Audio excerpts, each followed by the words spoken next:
I forgot you guys were gonna play Flesh and Blood with your. You said you got a new deck. Is that the? It's the Angels. Angels deck. Oh, Angels. I thought it was the fucking Hulkbuster thingy, whatever. Oh, where you become Ultron. Yeah. Or whatever. No, I have a deck list made for it, and I have a bunch of cards for it. I just haven't gotten around to actually getting it. No, I was just like, you know what, this is the time to go for Prism because I was like, I have some money I can throw around. Nice. So, it was neat though. It's neat. It's like I like Flesh and Blood. I want them to do more with it and whatever, but I realize it's not very popular when it comes to the grand scheme of things. And I think I don't know. It's just upsetting because I'm like, it's a really good game. It's just like not. It's just different from a lot of other games. I think that's where it falls a little short, I guess. It just doesn't have that loyal fan base yet. Yeah, pretty much. Which is fine. It'll get there. Yeah. It's just gonna take a little bit. Yeah, they're doing some good stuff. Here's the thing. Here's how you got to think about it, though. We're on the ground floor of this shit, True. you know? We will be able to legitimately say we liked it before it was cool. Yeah. Yeah, that'd be really cool. Should probably actually do an intro this week, huh? Yeah, I guess so. Hello and welcome to another episode of It Never Ends. I almost forgot the name of the podcast for a second. I was like, what the hell is it? That's just Gamer Talk? Nope, it's not that. Even though we talk games a lot. But yeah, it's how it'd be. It's how it'd be. I'm Andrew. Over there is Alex. How you doing today, my friend? I'm okay. How are you doing? I've been doing good. My back was attempting to murder me this morning as I couldn't bend down to put my dog's harness on to take her outside. We're getting old. I had to call out of work and literally I called my dad to call his. Oh no! Yeah, it was so bad. I called my dad and asked him because I was like, "Hey, do you know any you guys do you know? I know you do stretches or whatever for your back or whatever." And he was explaining them to me or whatever over the phone, and I'm just like, "I'll try that." I did. Boy, it helped a lot. Nice. So I'm just like, Jesus Christ. I'm like, I realize I'm old, but I ain't that old. I think we are getting that old. I was actually thinking about picking up yoga because I've been having a lot of back problems too. Yeah. Yeah. I've anyway, never had it to the point where it was that bad. It was always always a little debilitating. sore in the morning, but it was to the point where I can't bend down to put my dog's harness on right now. It hurts that bad. Oh no. Yeah. It doesn't help when you're moving around pretty heavy stuff most of the day as well. So I suppose not. There's that as well. Hey everybody, welcome to the Old Man Podcast, where we complain about old man bodies and our old man bones. You think you know what was good for you? You better take care of your back, otherwise it's gonna come get you one day. Who the heck are you? Dude, it sucks too, because I remember on Monday, you guys were talking to me about me limping to the fucking custard place too, and I was like, oh yeah, my cankles get really sore every time I get up after. I mean, yeah, when you're sitting in the car in a cramped space, that's me every that was me even as a kid, when I'm going on car trips or whatever to hours away. I don't know. Oh. So I was just like, that's nothing new. It's just I don't know. It was just everyone commented about it. I was like, I don't know. I'm kind of doing the same thing. Not as bad, but I'm doing the same thing. My knees just lock up, especially when sitting like that for so long. Yeah. It happens. But yeah. It's yeah, don't remind me that I'm old enough or whatever. I don't need to be reminded of that. We don't need to be reminded. We know already. Our bodies already tell us that. Don't worry about it. And for anyone listening, if you're not already there, you're going to get there. You're going to get there. You're going to get there one day. Anyway. This is going to be you too someday, child, that's watching this video for some reason. You 14-year-old child who thinks that they're indestructible and everything like that. You can fall on the ground and go, that only hurt a little bit. Da, da, da, da, da, da. What the fuck are we doing anymore? One day it'll be you being an old man and complaining about your sore cankles and your bad back. Anyway, what got us our sore cankles and bad back was us going to go watch Dune on the IMAX on Monday. True. I should probably look up what cankles are because I keep saying that word. I don't know what those are. Oh boy.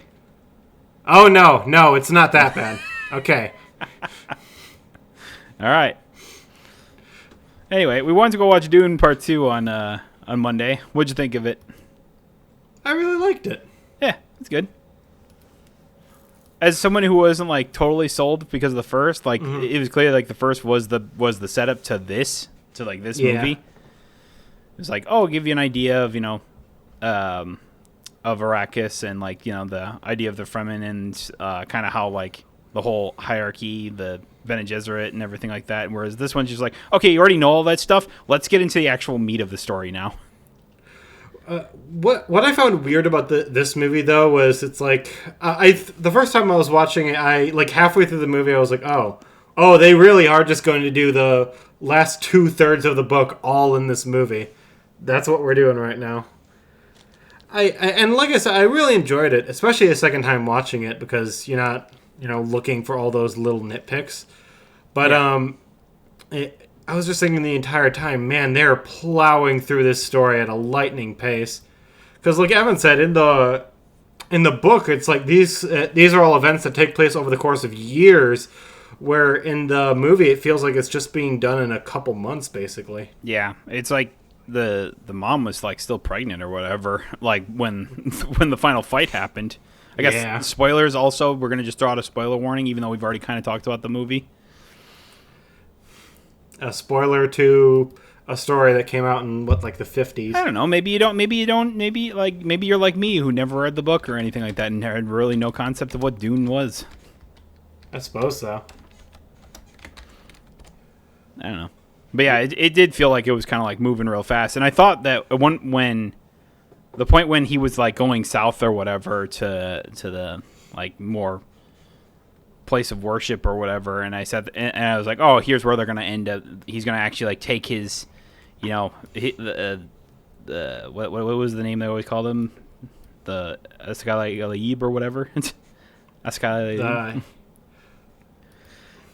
Something like that. They're the Messiah, basically. Yeah, what was that? I can't remember. We heard it like 17,000 times during that movie, and I can't tell you how to fuck to say it. I think it's Lisan al Gaib. Yeah, that's what it was. And it's like, oh, he's finally taking his place in recognizing, and then it's just like, oh, things got dark. It's, everything he said he was going to go against. All of a sudden, he's just like, oh yeah, we're all for it now. Yeah, let's fucking get him. Don't worry, I'm not going to go to the south. I'm not going to become a prophet. I'm not going to get a bunch of people killed in this giant war. In this giant holy war that I definitely don't want. And it's like, oh yeah, I should probably do that, shouldn't I? Well, it's just like it's the thing that was to me, it was just like, oh, they the main bad guy attacked like the main place where they were all staying or whatever and killed a bunch of the Fremen or whatever, and all of a sudden it was just like, oh, now we need to go down south, and I'm like, you really shouldn't have gone. Or should have. I mean, you might not have won if you hadn't. But like, I mean, he ultimately ended up doing what was the best thing for the Fremen because he went to the south. I mean, what's his fucking wife's name? She obviously didn't like it because he Johnny or whatever. Shani, because he married the princess, but.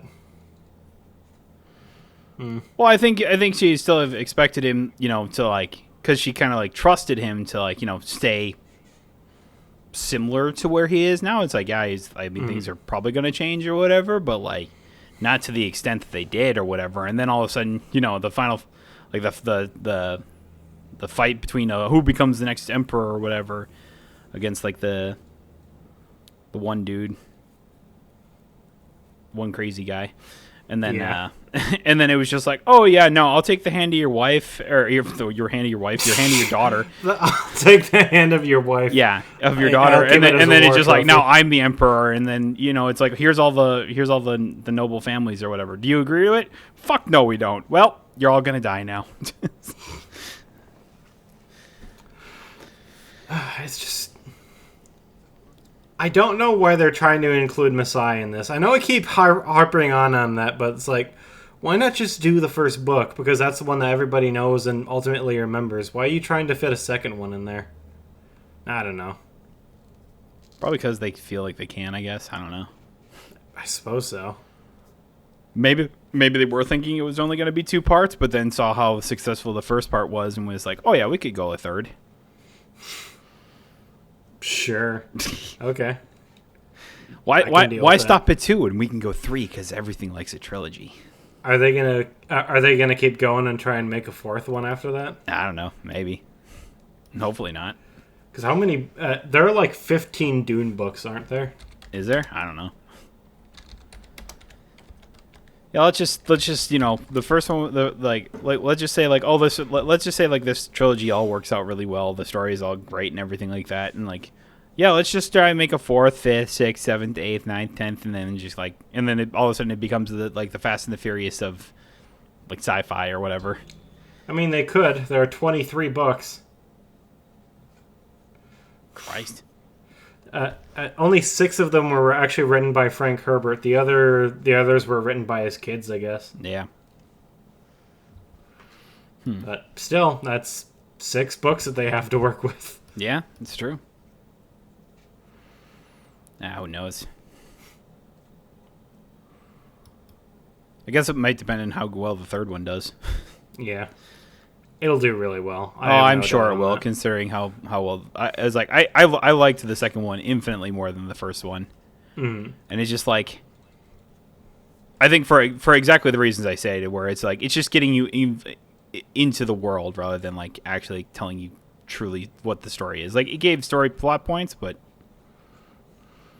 it was only here's the bullet points of what you need to know type thing, and then the next movie will be mostly the story you were here for. And they succeeded in that. that. Yeah, absolutely. It was a definite thriller that just did not fucking stop. I will say, I was like, your recommendation to go watch it in IMAX was a very good idea, considering the sound system there was much better than what we usually go for the theater we usually go to. Oh man, every time there was an explosion, I felt my entire body vibrate. You could feel the That shit chair was vibrate, crazy. which caused you to. And it was just like, holy crap!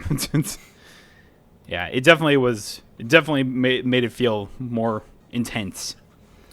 Imagine watching that movie in 4D. Sand flying constantly in your face. You're like, ah! Make it stop! Yeah, I couldn't imagine what that would be like, though.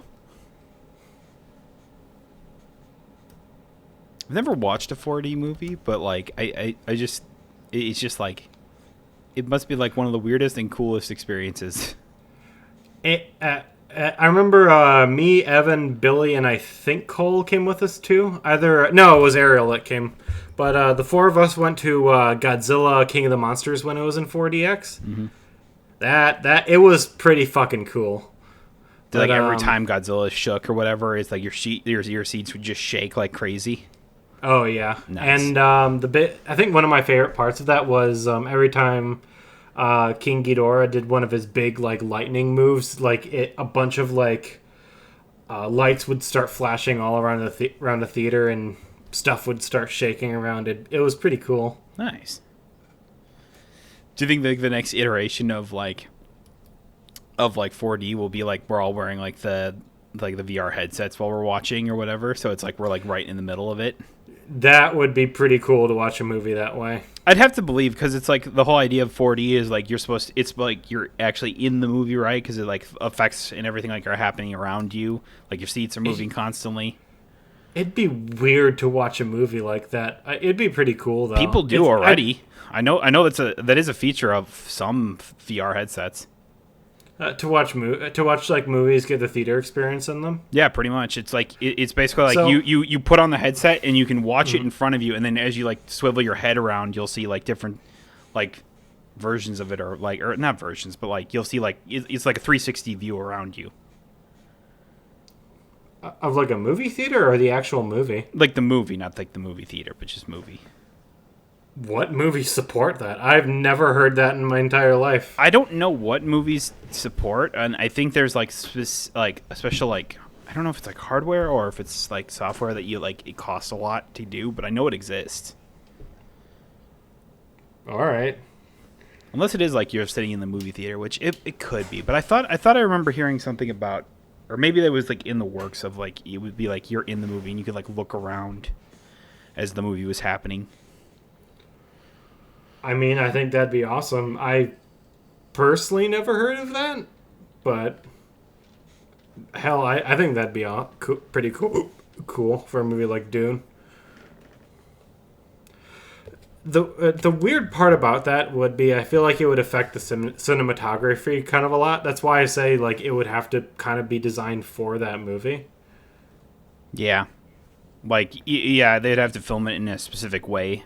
Like, yeah, I could see that.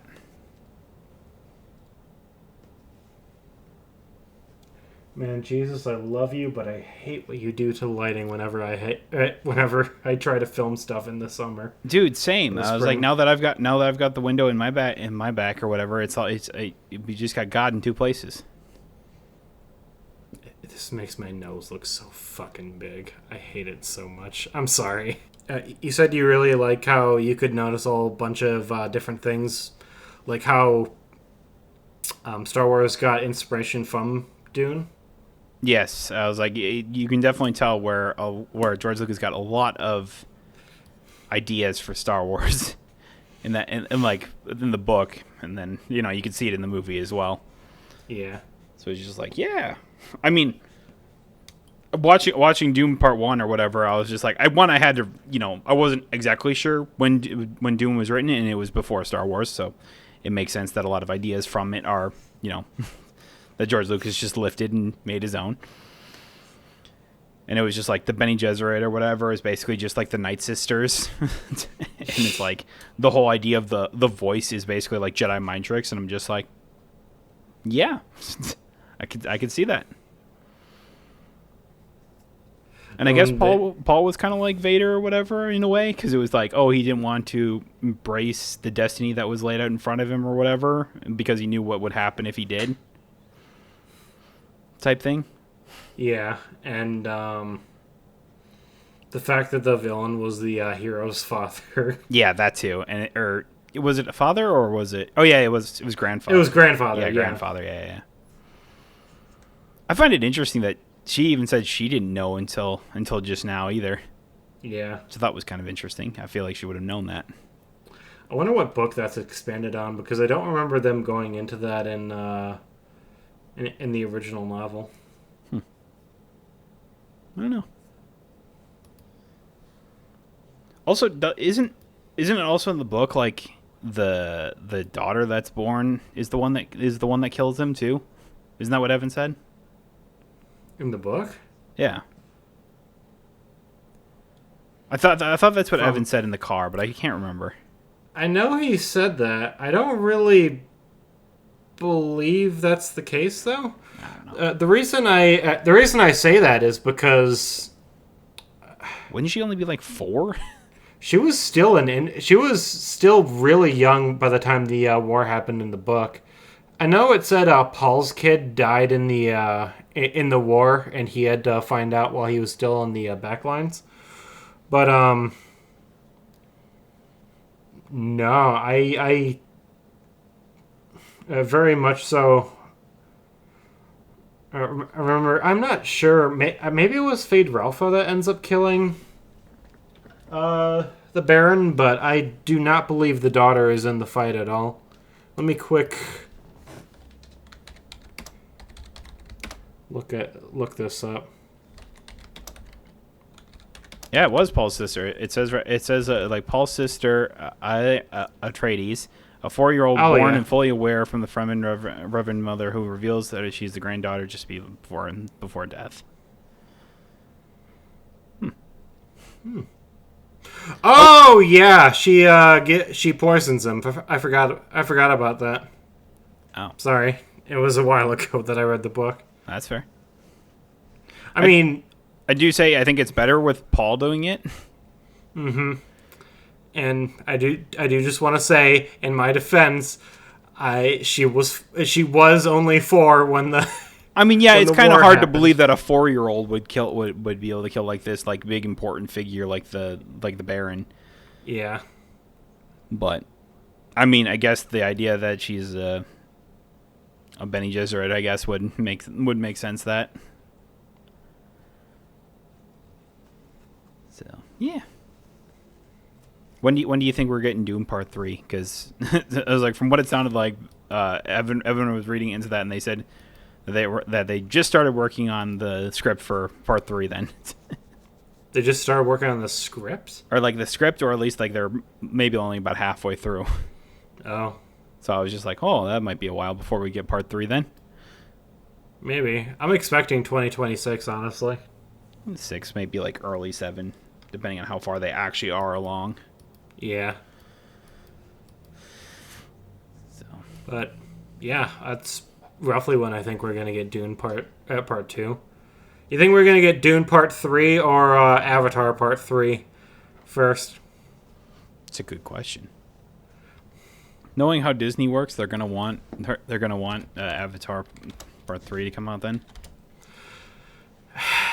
Dude, you know how long that they wanted Avatar 2 to come out for?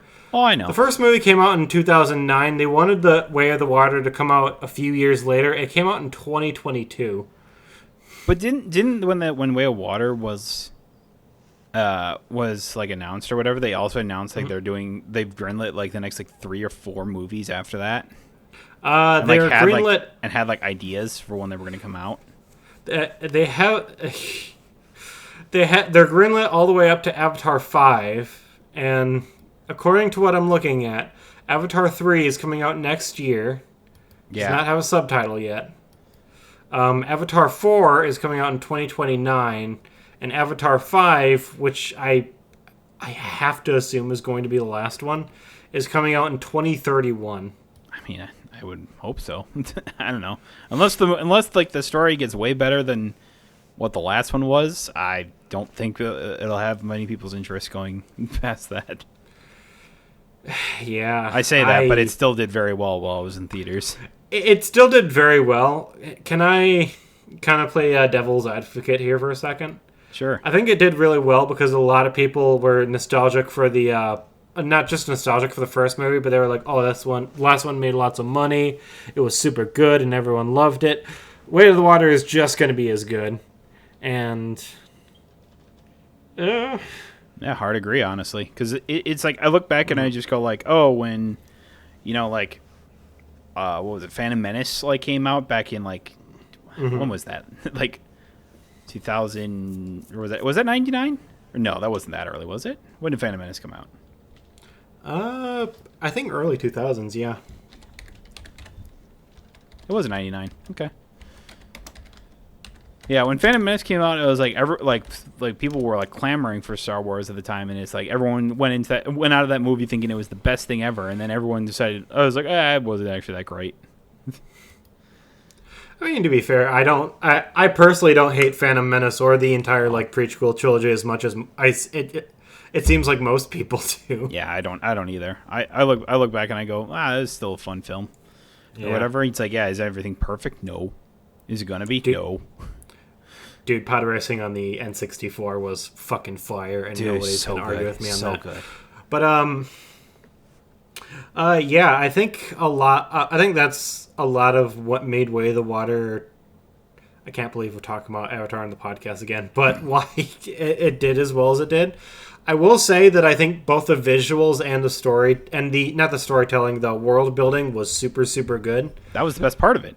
Yeah, I think they really, if they are able to keep that stuff in Avatar 3, but create a better story than General Guy mad, he's gonna come get Jake Sully, yes he will, then Avatar 3 should be a lot better. If I will say, if he comes back and he dies in this next Avatar movie, I will be way more excited for 4 and 5. I'll say this right now: if that general guy dies in the third movie or whatever, and it's not like, I'm actually gonna be pissed because he should have died in the last fucking movie. He should have. That's why I'm gonna be pissed. Like, I'll be glad that he's gone, but at the same time, I'm gonna be fucking pissed because he should have died in the previous one. There's nothing we can do about that, but. Even if they just say, "Oh yeah, he died off screen," who cares? But that'd be even worse.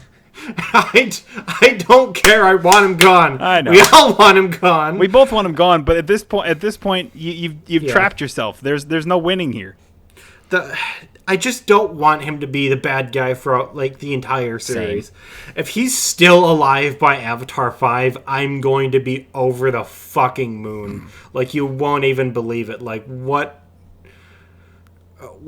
kind of secret, Star Wars Force shit does this guy have to let him survive 5 fucking movies? You know what I really wanted though is like, they killed him in the first movie or whatever. Then his like clone Avatar body is like brought back with and everything like that. I wanted it to be something similar like that, so I can have similar outrage in every movie. It's just like in each and every one. He dies in every movie, and they keep bringing him back. Imagine Avatar 5 is just like an army of the exact same dude. Well, I was like, you're pulling the Matrix here. You're pulling a Matrix 2 with Agent Smith. This is so dumb. It's so dumb. I want it to be gone so badly.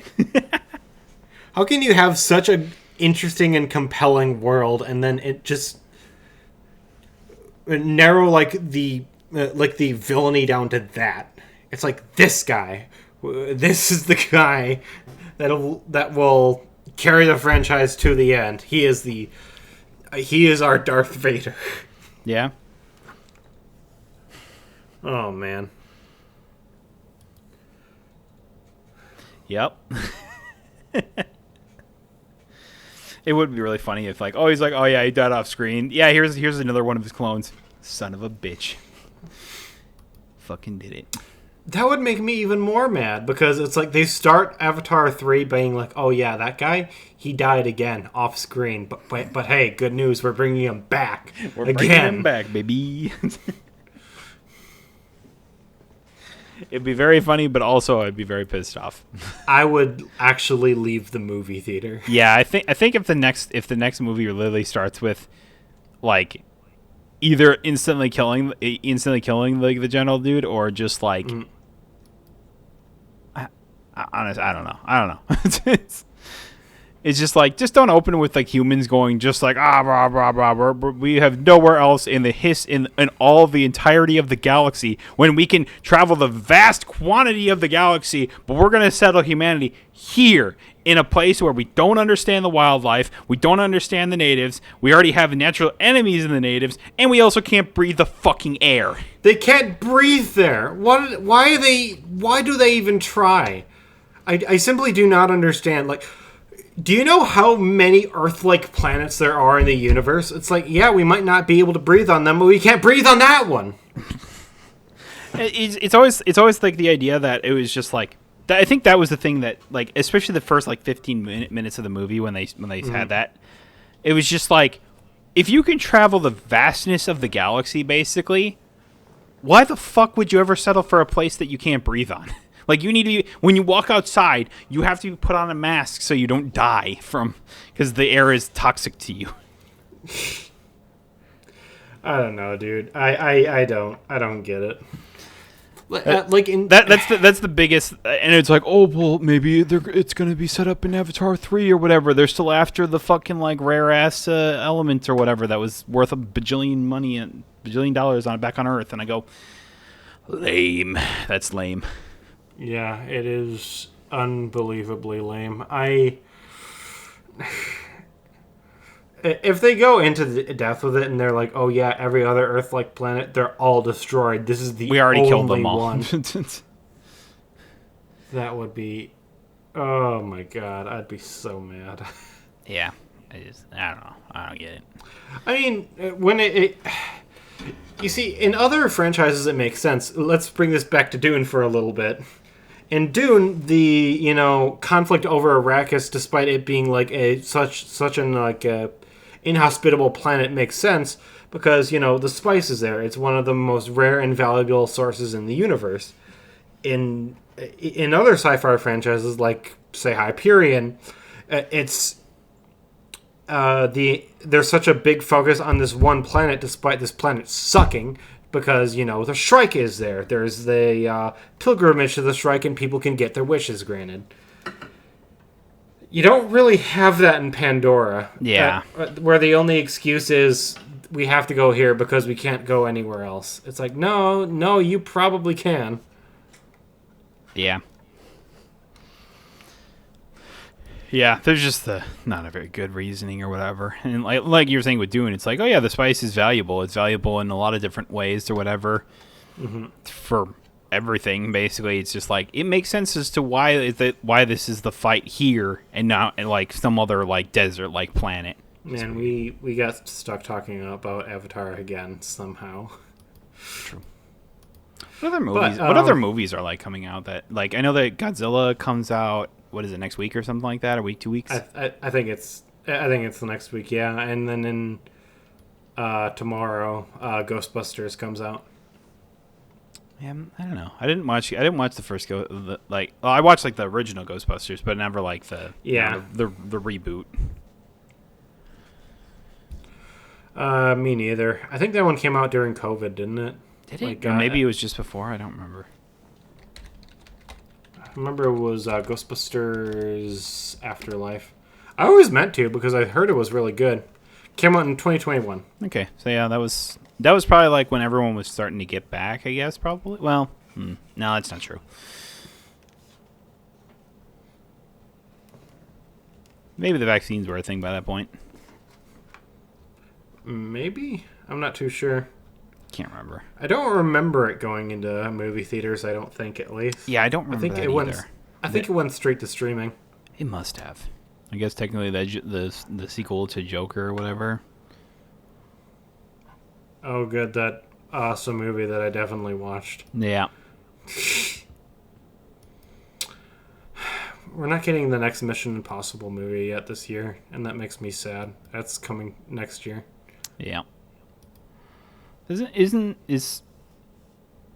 we know when Sonic the Hedgehog 3 is supposed to come out?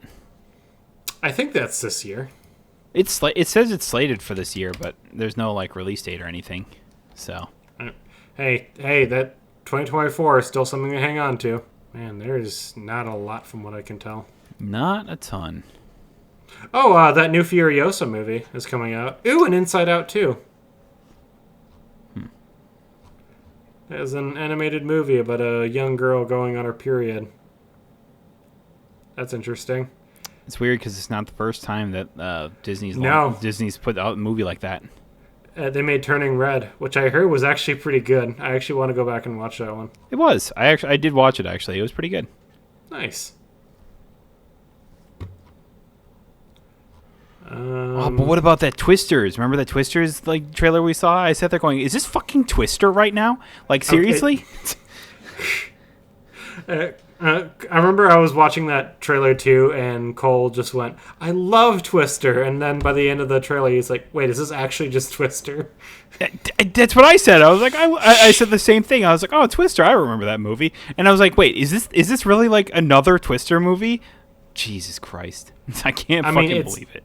It's probably gonna be really dumb. I mean, did you watch the trailer?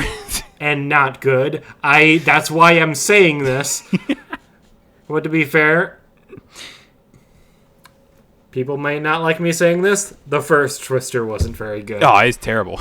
Yeah.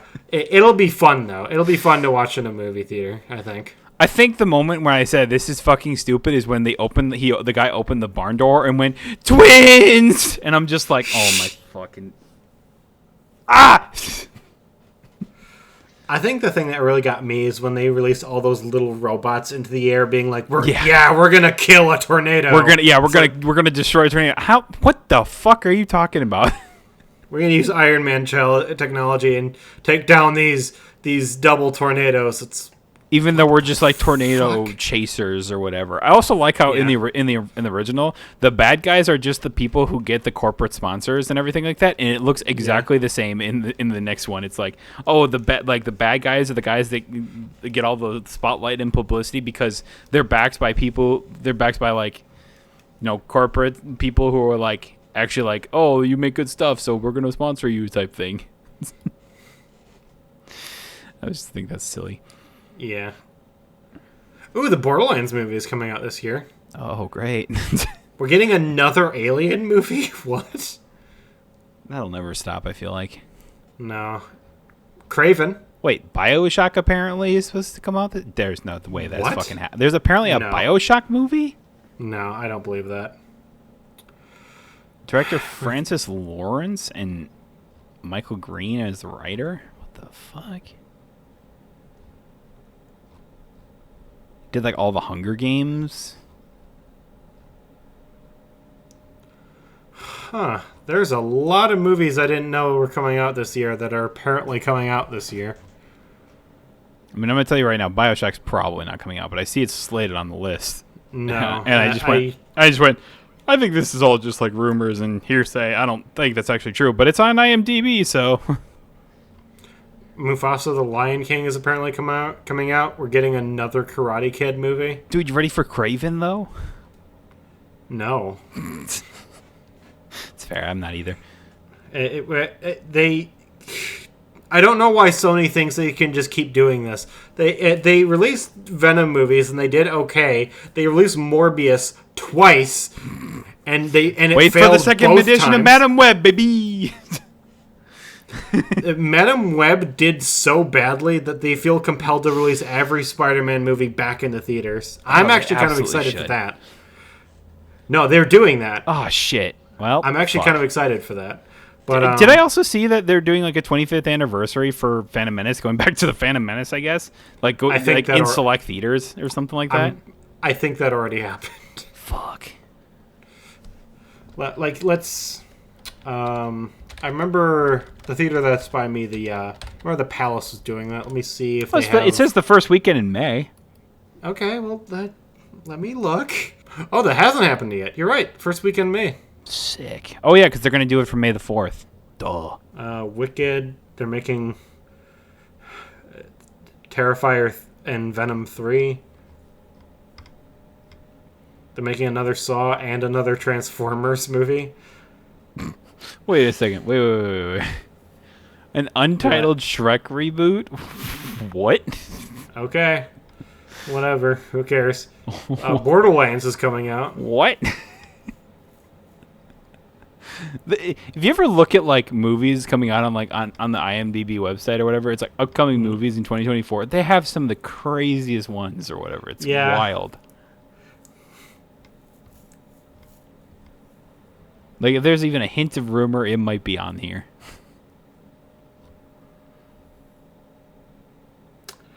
You know what I've always found interesting about the Planet of the Apes movies? Fantastic Beasts and Where to Find Them 4? Yeah, that's not happening. No. Anyway, you're saying sorry, I cut you off. I think all the Planet of the Apes movies are really good. I've never felt compelled to watch them more than once. I've never watched them even once. I mean, they're all like decent. I think they're all like good, not even like average. I think they're all good movies. It's just like I'll watch them in theaters and be like, okay. Well, that's it. I don't really ever want to watch this again. Yeah, that's fair. I feel like Inside Out 2 is going to be either really, really good or obscenely terrible. I really don't think there's going to be much of a middle ground for that movie. Oh, probably. And it'd probably be like one of those movies that's either like loved or hated in a way, like by depending on who's watching it in a way. Like, yeah, I got that feel from like when it comes to like Toy Story 4 and stuff like that as well. It's like I personally love it, but a lot of people didn't like it. My whole thing with the Toy Story franchise is they need to pick an ending and stick with it. I thought. I mean, yeah, I agree. I think Toy Story 4 was good, but man, they acted like the second one was the last one for a while. Then they pretended like the third one was the last one for the longest time, and everyone thought that was the end of the franchise. Now they did the exact same thing with Toy Story 4, and now they're making a fifth one. I mean, it's probably just because what is it? Disney's like, we want money, make more money. I mean, yeah, it's obviously because do you think Inside Out of all things would be getting a sequel if it wasn't for money? No. Why has Wall-E never gotten a sequel? I mean, I'm glad it hasn't yet. Because they haven't asked for it. They haven't asked for it yet. Disney, just don't ask for that. Just leave good enough alone with one of Pixar's franchises, please. God. Wall-E. Just you wait. That'll be the next one announced. They'll have a live action Wall-E. I actually wouldn't be super opposed to that, but just no sequels, please. We've had. You've done everything else. You've made a fucking sequel to Bug's Life, to fucking Finding Nemo somehow. We're getting an Inside Out 2 now. We've gotten 4 sequels to Toy Story. Just leave Wall-E as that one good one that was just by itself that everyone enjoyed, and that's that. It won't be called Wall-E right now. It'll be called Eva. I hate it. I hate everything so much. They'll get to watch all the people refix the Earth or whatever now that it's habitable again, and that'll be the whole thing. And then the autopilot will could turn back on. It's like everyone get back on the ship. So I'm looking at an article that goes into like, oh yeah, why isn't Pixar making a Wall-E sequel? Because they think it's a finished story. They've all been fucking finished stories. That's fair. Oh my god. I'm sorry. I don't want to rant about that. That's fair. Hey though, Deadpool 3. You ready to see Hugh Jackman as Wolverine again? No. I thought his movies were done with Logan, and like everything else, they're making another one now. What are the chances that this is not going to be a trilogy? I bet you anything they're going to make a Deadpool 4. Oh, probably. Oh yeah, I forgot Garfield's coming out with Chris Pratt. Oh, who could forget that? Wait, who's Samuel Jackson going to be? Odie. Is that? No, I have no idea. Okay. Maybe he's what's the dude's name or whatever. John? Yeah, John. Maybe it'll just be John. Samuel L. Jackson is going to play John. Yeah, might as well, right? Why not? Sure.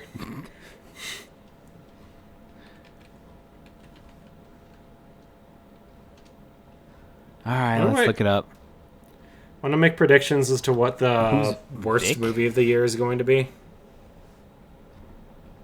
Sure, what is it? Wait, what? I said, do you want to make predictions on what the worst movie of the year is going to be? Madam Web. All right. You don't think Craven is going to... I'm going to tell you right.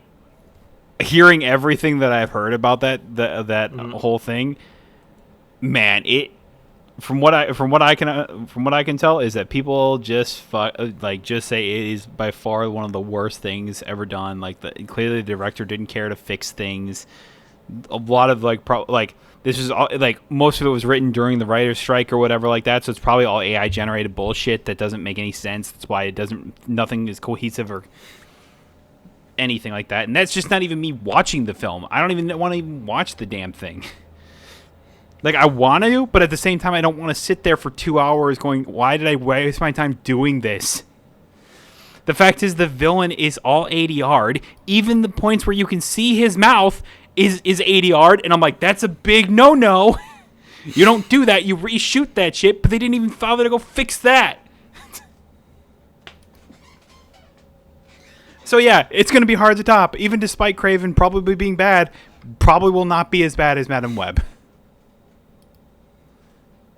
They didn't have any. What was it? They didn't have any of the visual effects done or anything like that either. Like,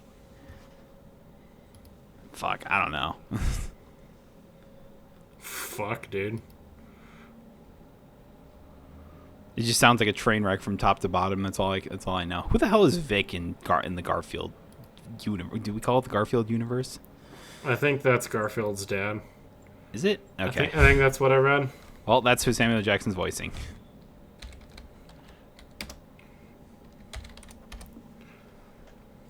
Yeah, it's Papa Garfield. Oh boy. This movie's gonna suck, isn't it? It should be so easy to make a good Garfield movie, and this one just won't be, and that makes me mad. We have top tier voice actor of Chris Pratt though voicing Garfield. How could it be bad? Okay, I could get used to him being Mario. He will never sound right as Garfield. I can't wait till he goes where he goes, I don't like Mondays, but instead of actually doing a voice, he'll just go, I don't like Mondays. Yeah. Hey, on the bright side, we're getting the next Spider-Verse movie this year. Supposedly. Is this going to be the last one? Is it going to be a trilogy or? I think they said they were going to make it a trilogy and then see where things go from there.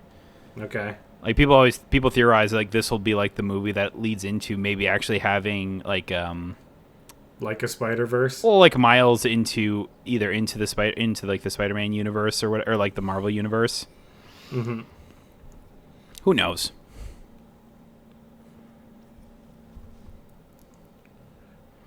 We'll see. I know that didn't they also say that like wasn't like after the first one there was like rumors that they were gonna make like an all like female Spider-Man like movie or like focusing on like Gwen and like Penny and stuff like that. I mean, they have Madam Web. I mean, yeah, but like an actually good one. I mean, I think that'd be awesome personally. Yeah, I think it'd be cool. Like you could have like Jessica Drew and like and Gwen and everything like that. Well, I don't know what my only problem is I don't know what the plot would be, but I'm sure they could figure something out. Just in general, an all-female superhero movie that isn't the Marvels, I think, would be pretty good. Yeah. Here's the thing with the Marvels, too. I heard it wasn't bad. It was just so unbelievably average. It's like, why would you want to go out of your way to watch it? Yeah, that's fair.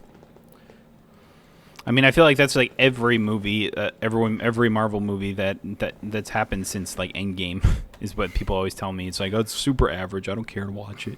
No, I've heard like Quantumania is like actively bad. Like, I mean, yeah, I've seen like the really bad visuals and stuff like that. Considering you're Marvel and it should be better than this.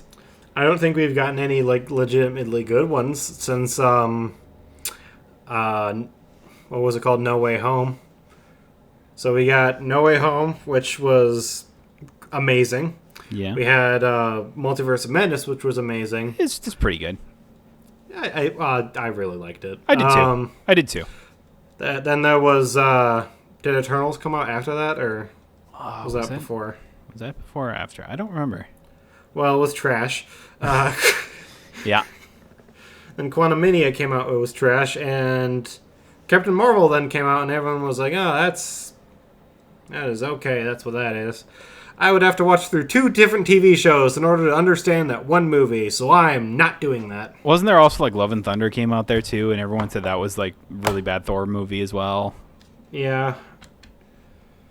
I thought some of the visuals were okay, but everything else, yeah, no, that was a bad movie. I shouldn't try to defend Love and Thunder.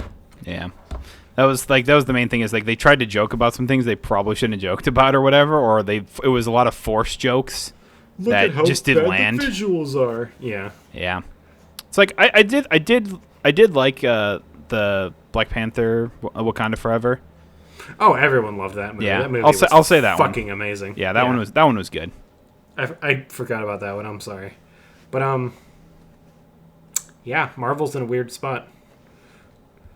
Yeah. We've talked about that before too. We have. They should have just ended it after Endgame and then rebooted it in like 5 years later. Oh yeah. I talked to a guy that's a huge fan of Marvel, and I was just like, they really should have just gone back and do more stuff at different stuff. And he's like, well, yeah, but they want to introduce some different superheroes, and they want to keep going with the universe that they have, and they can expand out into like there can be a different Iron Man in a different universe. And I'm just thinking, buddy, there's just so much now. That's the problem that I have, is that there's just so much. It's like, I didn't watch the Miss Marvel TV show. I didn't watch season 2 of Loki.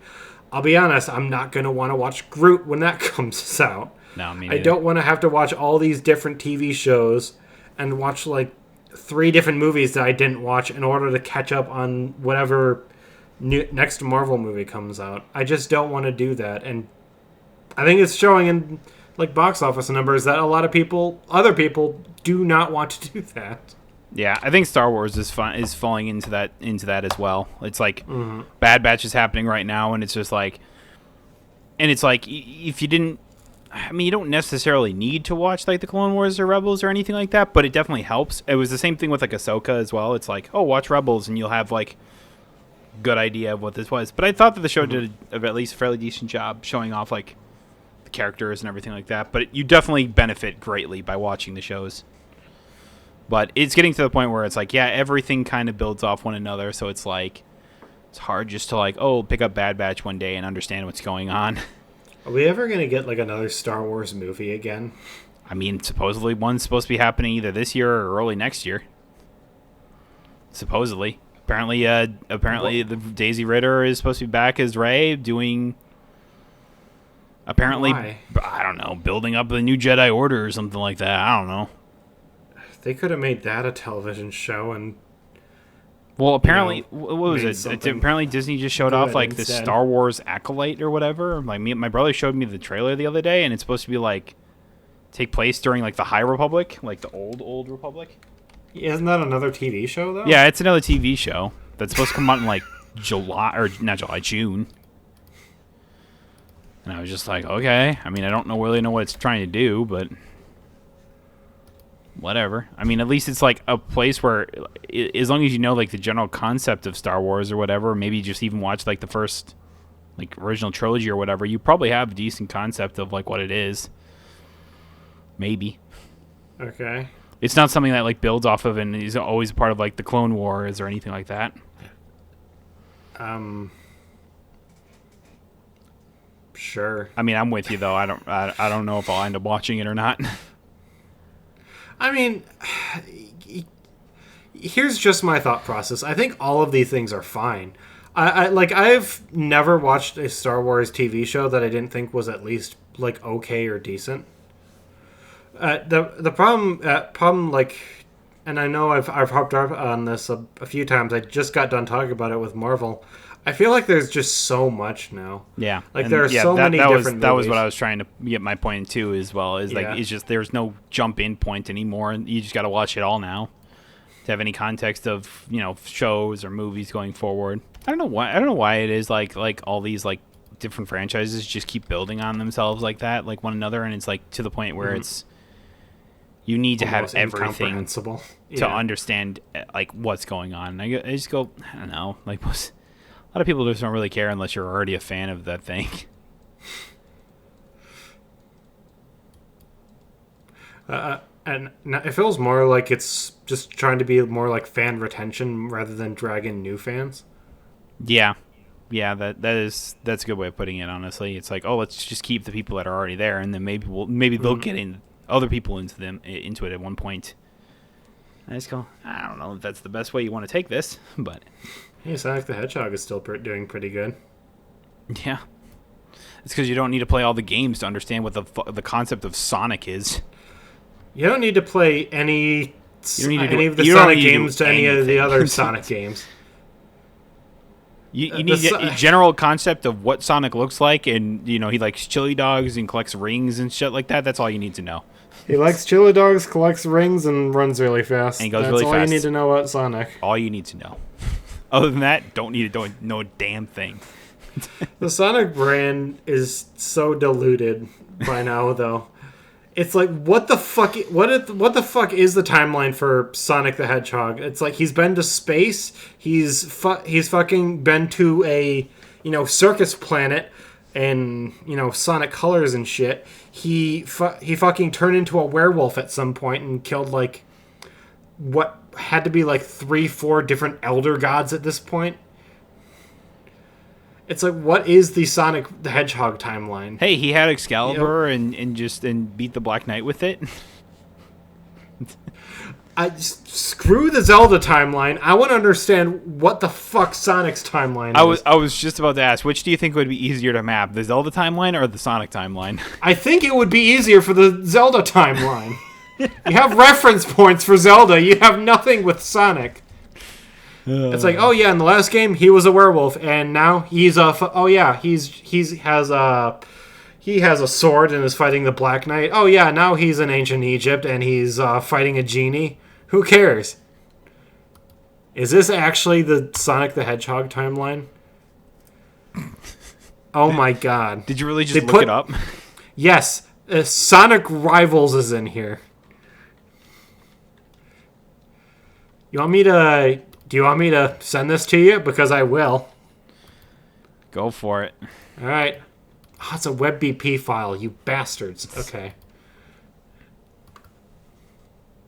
Is it the one from Reddit? Yeah. Okay, I found it. I haven't played almost any of these games. So wait, it just splits into like 3 different. What the fuck? Yeah, it splits off after Sonic the Hedgehog 2 into Sonic 3, Sonic Rush, and then Sonic Generations. And it has like 3 different starting off points. Someone put way too much fucking time and effort into this. Yeah, no, they did. So where are the movies in all this? Who the fuck knows? Who cares? It's probably like a 4th starting off, or a 4th or 5th starting off point. Well, where does it break off then? It's its own thing, man. It's its own universe. This is the multiverse. The Sonic multiverse, dude. That's really what should happen at one point. There should be a Sonic multiverse. Do you think that'll be a plot point in Sonic 3? I have to imagine so. Sonic 3 into the Sonic verse. into the Speedverse. What if Sonic just starts running so fast that he does like the Superman thing where he just runs, he spins the world back the other direction so time goes backwards, and then he just meets like alternate versions of himself or anything like that, just like different timeline versions of himself. Well, that's basically what Sonic Generations is. Oh shit! He splits off into a different universe and somehow ends up in Zelda universe. So these two incomprehensible fucking things are now combined now. Oh yeah, Sonic 2 that splits off into all these Sonic games and Zelda 4, a Zelda in Time, whatever it's called. A Zelda in Time. I don't know. I don't know. So Sonic Generations goes to Sonic World somehow. That makes no sense. Then it moves on to Sonic Forces. Then somehow Team Sonic Racing is in there. And then it goes to...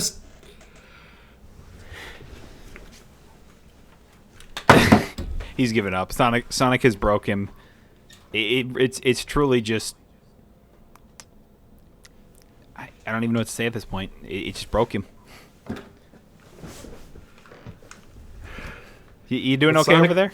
What Sonic the Hedgehog does to a man, you know? Sometimes you just want the little blue guy to be running fast, and then this happens. Yep. So yeah, Sonic 3. Let's go. Sonic 3 will branch off into and then all of a sudden Mario will show up and it's like, hey, I need you to help me fight the Magic Hand or whatever his name is from Super Smash Brothers, and this is the start of the Smash universe. Just you wait, it'll happen. Yeah, I'm okay with that, honestly. So when the Zelda movie comes out, sometime next year or something, or whenever it's supposed to come out, it's like it'll just show up and it's like it'll be Chris Pratt in his Mario uniform. And it's like, come with me. And I was like, we need to go save Princess Peach and stuff like that from from the whatever his face is, the magic Shadow the Hedgehog. From Shadow the Hedgehog. Yep.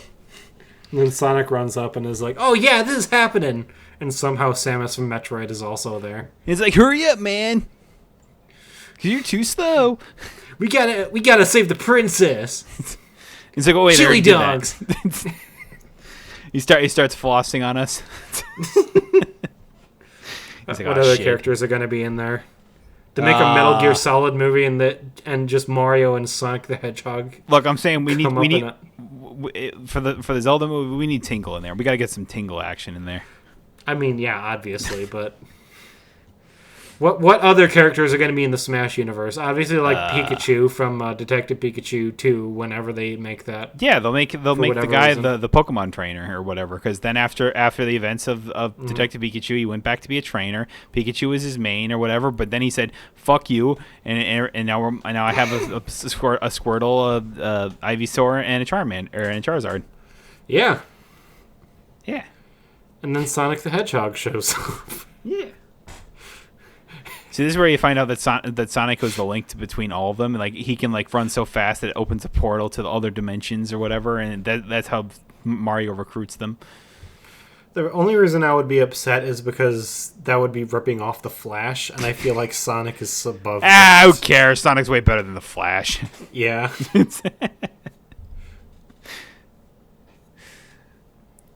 needs it?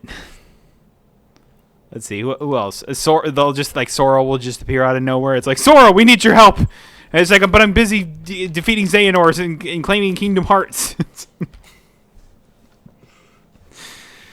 It's just like Sora shows up and then Goofy's there, and he's like, "Gosh, Sora, it sounds like they really need your help." It's like in the middle of Inside Out 2, you just see Sora and Goofy and Sonic the Hedgehog in the background. Perfect. It's perfect. Literally no notes. Look, Nintendo, if you ever want to greenlight that and make that a reality, or at least give people the rights to make it a reality, I'm telling you, we got some great ideas here. 10 out of 10 ideas. Mm-hmm. 10 out of 10. Absolutely. Yeah. Oh man. I was just looking for stuff that that came out, or just general news and and there's one thing that that maybe pause or whatever is apparently the same studio that made the Callisto Protocol is making its own roguelike game. It's like a top-down roguelike shooter game. Okay. And they call it Project Bird's Eye or whatever. Actually looks really interesting because it mixes a comic style with a top-down roguelike shooter, and I was like, ooh, I'm gonna keep an eye out for that one, because they're just trying to make some money back from the Callisto Protocol that did not make its money back. Which is kind of sad. The reason I'm disappointed is because clearly there was some passion put into that. It's just my whole problem whenever you see games that are heavily inspired off of games that already exist. It's fine. It's just you have to differentiate enough to make it interesting. And it just felt like Callisto Protocol did not do that. It was like, oh, why? I was like, this is basically just Dead Space or whatever. So it's like, yeah, why don't I just go play Dead Space? Especially, and I think it also had the unfortunate circumstances of coming out around the same time as the Dead Space remake as well. Mm-hmm. I think that's what really fucked them. I think they had no idea that was happening, and then there was that's what really messed them in the end. Because the whole sentiment I heard whenever people were playing it was just like, oh, I can't wait to actually play the remake when it comes out later this year, and I just going, well, that's unfortunate. So what do you say the game was called? Well, it doesn't have a name yet. They just showed off a little bit of the gameplay or whatever. Here, I'll link you the Kotaku article I found. I was gonna say I'm on Steam right now, and they released another game called Moonbreaker. And this one also looks quite good. I was like, if you just scroll down to the video or whatever, it looks like you're an inmate or whatever that's trying to break out of prison or whatever. Okay. It has like a very comic book style esque vibe to it. It's using the Jet Set Radio art style. Yeah, that's what it was. I couldn't remember what it was. So there's no name for it. They just have like the project name for it. I just find it interesting that they did that, and I was like, oh, I didn't realize they made other games. So. Well, I'm glad that at least they didn't shut down after the Callisto Protocol. Yeah. I feel like it did badly. I didn't think it would do that badly, though. Yeah, it definitely did not. With how much like marketing they had for it and everything like that, they probably were expecting, or at least hoping, it'd be better.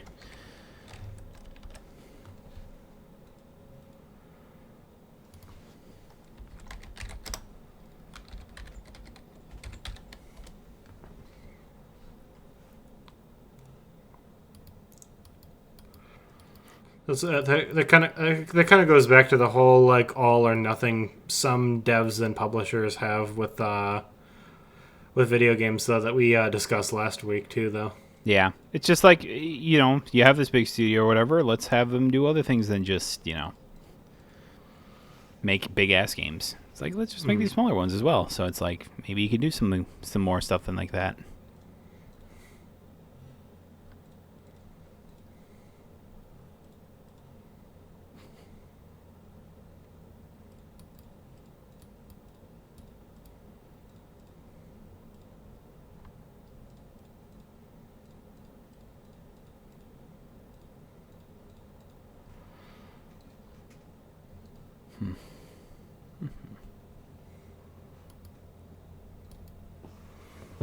So something I think it might be worth it to talk about, because our good friend Ghost of Mozart, he released a new video today. I'm not sure if you watched it yet. I have not. Okay. Well, it's pretty self-explanatory, but I figure we may want to discuss the topic on there, because it's not every day that he releases a new video like that. It is about what makes a video game and what makes a video game price worth it to you in the end. Like, what would, I'm asking you, what would you need in order to spend $70 on a video game? Because at least from my perspective, spending like a full $70 on a brand new game is pretty rare for me nowadays. So I want to know, like, what compels you to spend like that much on a brand new video game? And do you think it's too, do you think it's too low, $70, or is it too high? I mean, I don't know. It depends on how much you. It depends on how much you like. How much enjoyment you'll think you get out of it, and everyone kind of like has an idea of what they want from a game or whatever. So it really depends on what you want in a game. For me, it's like I just want to be entertained by like a story or something like that, or like replayability is like a big one or whatever. Oftentimes with a lot of AAA games just don't really do. I guess I don't know. It's weird because they want you to replay it, but they don't really do the best job of replaying it or whatever. Whereas like. I mean, I just look back and I look at like all my like main games I have or whatever. It's like they're all mostly roguelike games that I paid like $30 for, and I just because the idea of that is just like every game is different. Every time you play is different from the last, and oftentimes it is. And it's just like, how far can you go? How far, like how far can you go, and how well can you make it in there before you die or maybe win? So for $70 price tag, I mean, the last one I bought that I knew I wasn't going to love right away was probably like Returnal. But that one's like basically like a roguelike game in and of itself, so. I don't think it released for full price either. I think that released at like $50. Was it 50? I don't remember what it was or not. Maybe it was. Yes, I think because it was made by I think it was made by an indie studio that PlayStation adopted afterwards. I think it didn't release at the full 70. This for PS5 and PC. It's $69.99. Oh, well, fuck me then. I enjoyed Returnal. I would not pay $70 for it. Yeah, it's interesting thinking about those two aspects because it's not often that.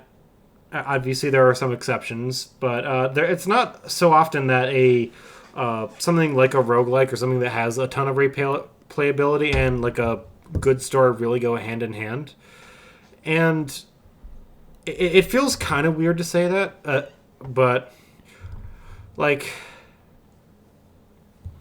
I hate that I know a lot of people are going to hate me for saying this, but I don't really consider like God of War 2018 or like Ragnarok to be like super replayable games by any like measure, really. Oh, I don't either.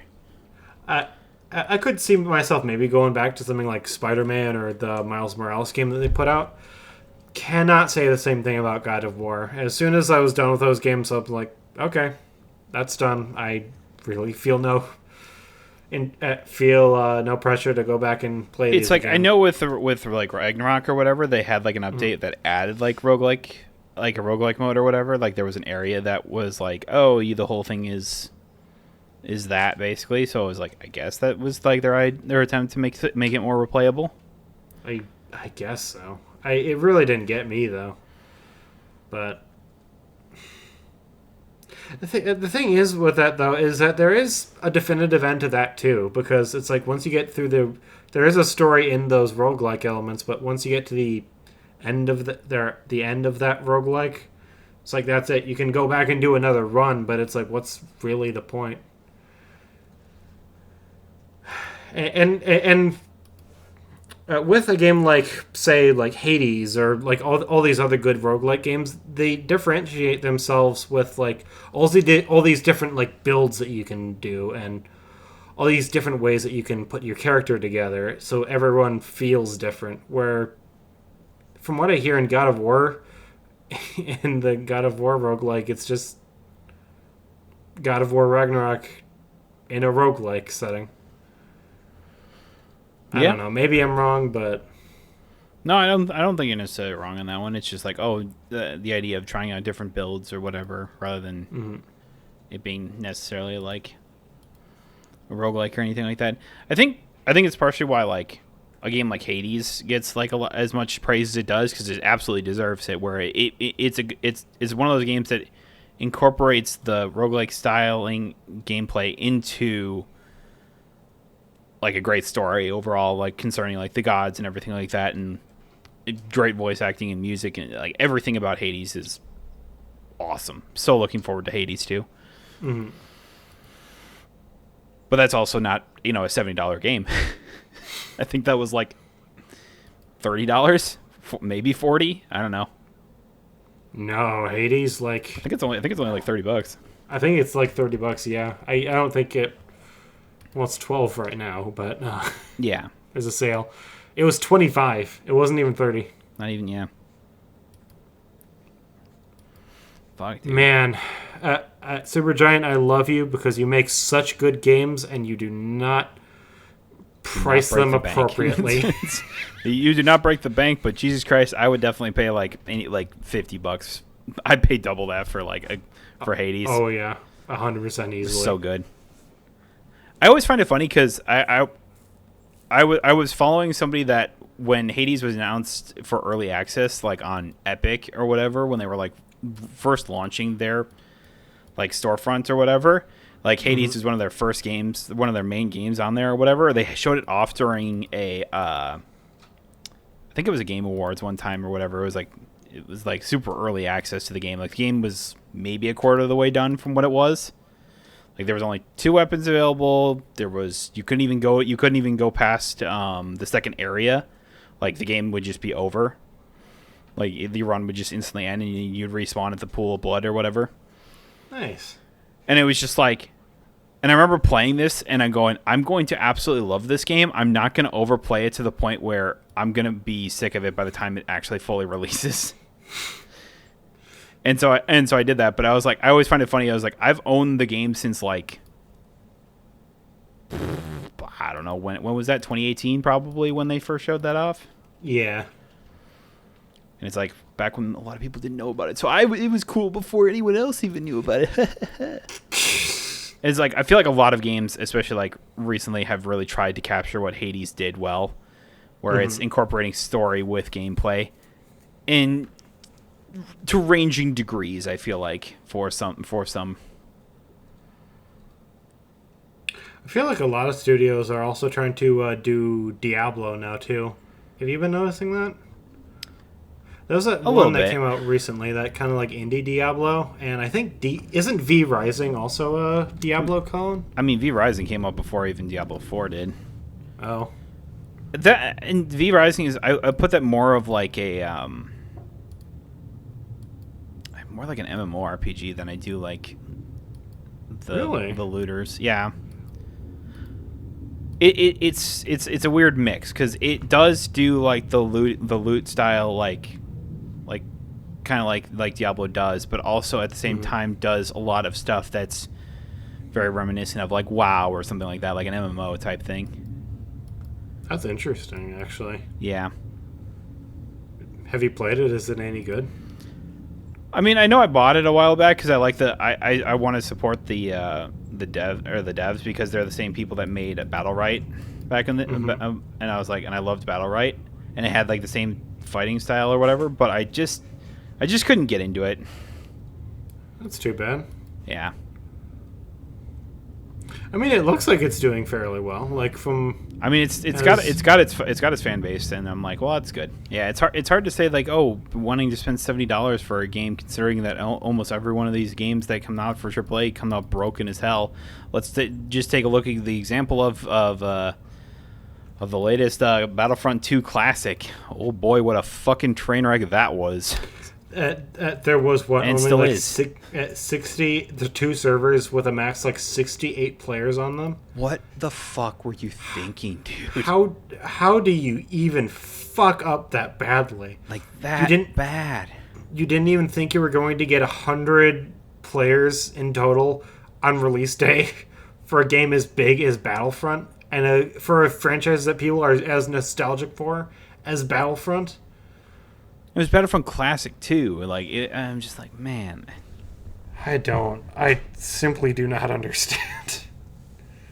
This is where I get to the point where I'm sitting here going, just like, it's like eventually, like these big developers have got to understand. It's just like, oh, when people actually want to play the game, they want to play the fucking game, and like maybe for once we'll actually have enough servers, like to actually be able to do that. Yeah, at the same time, I will defend the Helldivers 2 devs in this for 2 reasons. The Helldivers 1 wasn't nearly as successful as the sequel's been. Not even close. So I don't think they were expecting more than 400,000 people wanting to play it. Yeah. Which is kind of sad, but you got to look at it from these guys' perspectives. You temper your expectations. If like you're thinking this is going to be like the biggest game in the history of the world, and then it's not, you get kind of fucked. Yeah.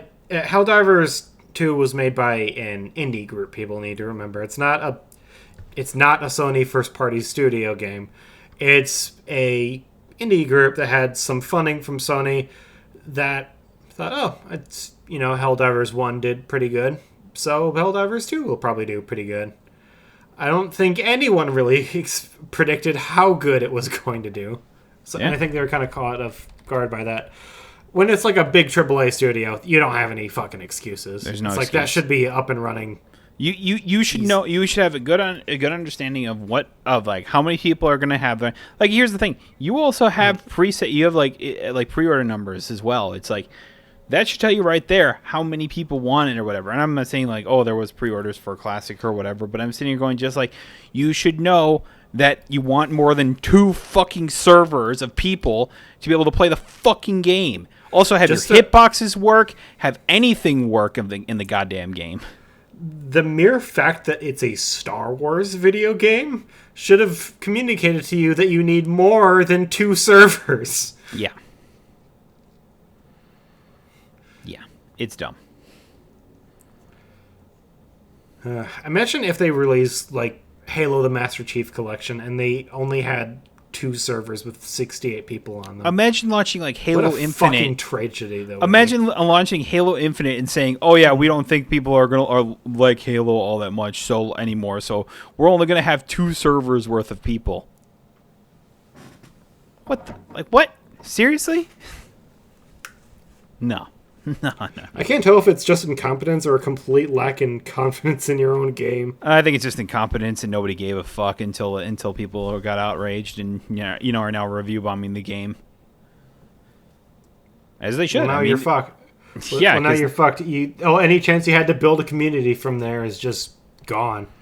Yeah, it's like, you better fix it, otherwise, it's not going to end well for you. And then, like, maybe people will actually, like, say, okay, it's not that bad anymore. But damage is already done. Yep.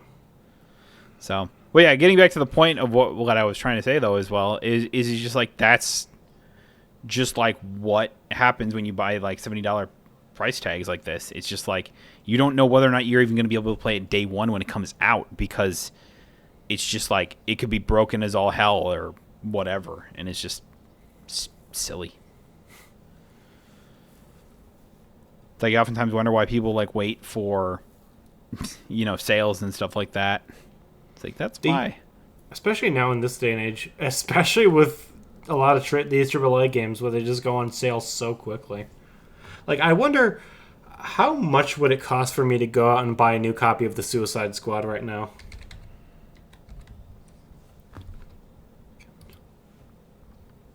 Let's just look. Okay, it is $40 on Steam if I would want to buy it that way. I'm not seeing, let's just look up PS5, why not? And $50 if you want a box copy. The game is, what, like a month old at this point? Yeah. And it released for $70. Let's look at Skull and Bones. I heard rumors that that Skull and Bones might actually go free to play already, which is scary. That doesn't necessarily surprise me. No, it doesn't surprise me either. Did anyone buy this game? Anybody? I don't know, man. I wonder if there are sales numbers out there for this yet. I am dead curious. Oh, I was also curious as well. Just popped in my head because I was scrolling through Steam real fast. On Donkey's video that he just posted about, making fun of Battlefront Classic or whatever, he had like a launch trailer for the game that his Big Mode is publishing or whatever. It's called Animal Well. I literally just found it here on Steam, and I was just like, oh, it actually looked kind of interesting. It's like a Metroidvania type little game. It's called Animal Well. Oh yeah, I see it now. I still really respect his ambition in trying to get games published. I think it's really cool. Yeah. And the fact that he's even if he was just promoting these indie games, I think it'd be really cool. But this looks really good, actually. Yeah, it looks really neat. Mm-hmm. I remember saying that when I was watching his video on that, and I was just like, oh shit, this actually looks really interesting. I'm still upset that people gave Donkey so much shit when he was like, oh yeah, I'm trying to publish games, and it's like, oh, you can't do that. What do you know about publishing video games? And it's like, motherfucker, he's been doing this for a very long time now. I think he knows a thing or two about games. Even then, just like, fuck a guy for trying, Jeez. He has a lot of money, and he wants to do something good with it. Yeah, man, he sees, like, all these AAA games just shit in the bed. And he has the opportunity to actually put out something good. Yeah.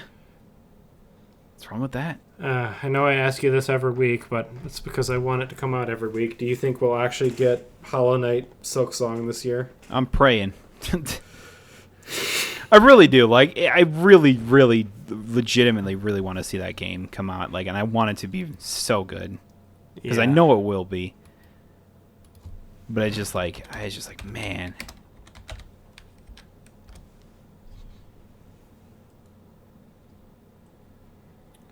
All Article from a day ago. Hollow Knight Silksong is still in development or has it been canceled? I mean, I still believe it's being in development, but like I know. I would cry if it was canceled somehow. I was like, God, could you imagine if it was just canceled all of a sudden? Holy shit. Yeah. It's like the only reason it would be canceled is if like Team Cherry just like decided they didn't want to do it anymore. I am curious though of just like, have they had to like restart like multiple times throughout it though? Like have they like done builds of the game and they just go, it's just not quite where we want it to be? I guess that might be the case, but it must be. Cause like I remember that. What was it? When was it? It was like 2021 or something like that. Maybe even 22, where they had like an actual trailer with like actual gameplay. Like they were fighting the first boss and everything like that. Like it looked really good. And then I was just like, man, there's still that much to fill. Like it's wild. I mean, that's why I'm kind of like, we've seen a bunch of footage of the game already. So, like you said, maybe there was just things that they didn't like and they had to go back and... Still, though, 5 years. It's a long time. My goodness. Yeah. I mean, it's not that out there for video games, even indie games, but... Yeah. I just wonder if it was one of those scenarios where they announced it way too early. I think it might have been. Yeah. I think that's more along the lines of... how it was, because its original release date was like early 2023, and I think that was probably a quite ambitious deadline. And they just decided, there's what I'm really hoping, and I'm really hoping that they don't just keep getting to the end point. They just think, oh, we should put this in the game. This sounds interesting. Oh, we should put this in the game. Yeah. This sounds interesting. That led us to get Duke Nukem Forever. That led to Duke Nukem Forever. That led to what originally happened to I honestly think like what happened to Cyberpunk 2077 at one point is that they just like the community kept saying is like, oh, could you add this? Could you add this? And then they went, oh yeah, we could totally add that. And then not working on the stuff that doesn't already work. And then they spread themselves too thin. By the time the release date came around, it was just utterly broken. It's like, I don't know, but it definitely like felt like it was. That's what the impression that I got too. Right now, I know that they're working on the next Witcher game. At least that's what I think they're doing. I mean, that's what they keep hinting towards. Right now, I know they're doing that. I do thoroughly believe they're going to release another Cyberpunk one day, and I think that's going to come out in a much cleaner state. Oh, probably. They just need to learn their lesson, man. Yeah. Stick to what you guys can realistically accomplish. There are so many game developers, sadly, especially in the indie scene, that way overestimate themselves in terms of what they can and cannot do. Yeah. Which is a double-edged sword, because it's like you always respect the ambition, but it's kind of hard to respect if it doesn't work out. It's at some point you have to know like how much you can actually get done, and it's just like, all right, and like literally just break, just like, and just be out, like be real with like the customers as well. It's like, hey, we know you want all these things or whatever. We're just not going to be able to get them done by the time they release, and we want to make sure the game actually works. So expect to see them in future updates as we go forward, rather than we're going to put it out, we're going to get it all together and everything like that all at once, and then put it out right there and then. Do we even know if like the multiplayer for Cyberpunk is still happening, or did they cancel that? I'm almost positive they canceled that. I think they're done with Cyberpunk now. Because I don't think they had the original idea to make it a multiplayer. Like it was the idea, I think, was single player in itself. They like a lot of things, they said it was going to be there. Exactly. That's why. But I say I say that because it sounded like people just wanted a multiplayer for Cyberpunk, and then they were just like, all right, let's develop a whole multiplayer before the game even comes out, even though we're not even done working on the single player of the game. And it's just like you just spread yourself too thin. Yeah. The issue with But with that in the AAA scene, though, too, is because it's like if you are super honest with the community and just come out and say, hey, this isn't going to be done by release, it's like obviously the publisher is going to be super pissed because it's like, what the hell? We want people to spend $70 on this game so we can make our money back. Yeah. And then they're gonna then it's gonna start haggling you like, why isn't all this stuff done? It's okay for indie. You can go into early access and just be honest with people, being like, hey, this is what's here, this is what's done, and here's what's coming and when we think it's going to come. I don't want to say because they're not as focused on that, but because the investment isn't so huge like it is for a lot of AAA games. I don't know. I think it's just like you're trying to make happy to your investors or whatever, but it's just like, oh. But at the same time, it's like, man, you got to put out a good game though. That's what it all comes down to. Exactly. That's why it's just like I can't wait to be saying the same things about when GTA comes out. It's just like GTA is either going to be the biggest like the success, biggest, most hype game of all time.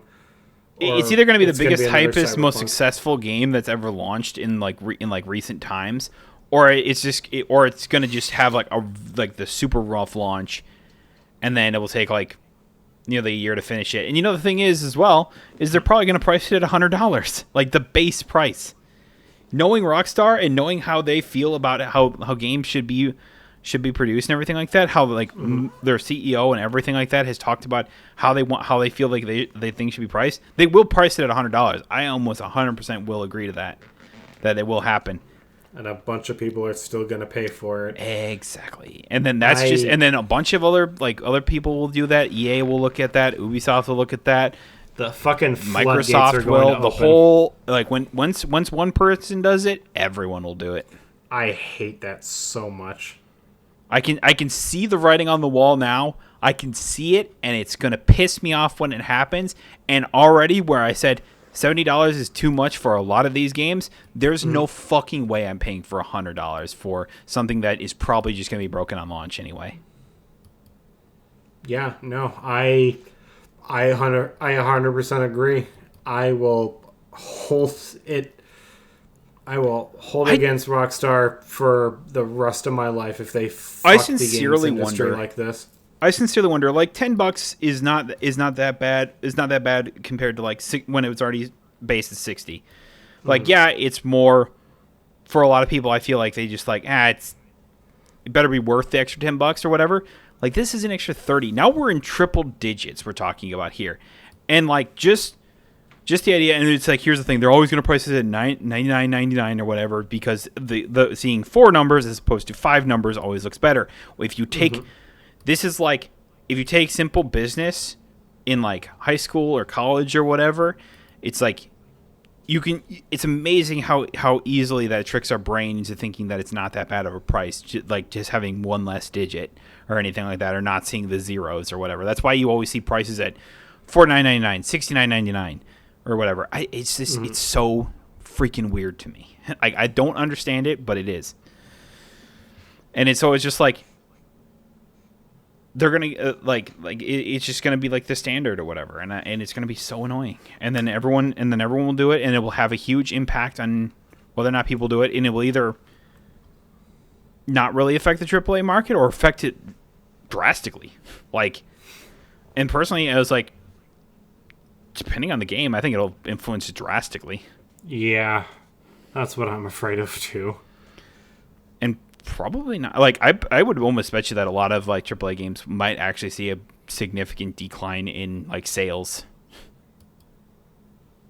That's where the indie scene thankfully comes in. Exactly. It's so funny to me that I look back and I was like, I'm not a big art history person or whatever. But when I look back at like the history of art and like and stuff like that, there was a point where in art where it was like the idea was realism. Everyone wants that realism type thing, and it's kind of what the AAA like market is kind of going for. They want super realistic style and everything like that. Like, and they're trying to always up it more to make it even more realistic than it already is or whatever. But like, and then you look at like what happened afterwards is that all that just kind of went downhill after a while. And then everyone went for more abstract or weird type of thing. And that's why I think the indie, and like, that's why the indie scene, I feel like, continues to thrive because I was like, fuck, where I was like, I don't care to play like a lot of like big AAA games anymore. But I was like, but I'll, slap 15, 20 to $25 or whatever on an indie game or whatever. And it's like, you got the spring sale going on right now, so you can get games for pretty cheap. Just a lot of good deals on a lot of good Steam deals store right now. Yeah. So yeah, it's hard to say. I was like, oh yeah, I'm going to spend all this much on that. Wait, Dragon's Dogma 2 has literally a demo thing to create your character for when the game comes out. Mm-hmm. I mean, the game is out now, but well, they had it before that. Wow. Yeah, so people could see the badass character creator. Huh. And you could create your characters and just bring them over right there and then, huh? Yeah. Is it out yet? Yeah, came out recently. Well, it says March 21st, good. So as of today, it comes out tomorrow. Okay, well, the review embargo lifted today, so I thought it was today. Yeah. Fuck me. I was looking at that. It was like, I'm looking at the Steam page. It says pre-purchase, and I was like, huh? I will say, playing a little bit of Baldur's Gate 3 while we were at Evan's place the other day actually really influenced me. I was like, that I actually do really want to play through Baldur's Gate 3 now. I'm surprised that you didn't think that before. I mean, I was, but it just convinced me further that I really want to. Yeah. You want to call it there? We're almost at 2 hours. Are we really? Holy shit. Yeah, it sounds good. 1 hour and 42 minutes on my end. Yeah, that's what it says on mine. So, yeah, we can call it there. You know what we thought we were gonna talk about this week that we didn't talk about last week? About the creator of Dragon Ball dying. Oh yeah. Yeah. Next week. Always next week. Anyway, we'll see y'all next. We'll see y'all next week. But be sure to subscribe to the podcast and everything like that, and follow each of us at Twitch channels. I guess eventually we'll start streaming again. I feel like we say that every week, but it's true. We'll get there eventually. Getting there. For now, we got a pretty badass podcast, I think. Yeah, I'd say it's pretty decent. But yeah, we'll see y'all next week. Bye-bye.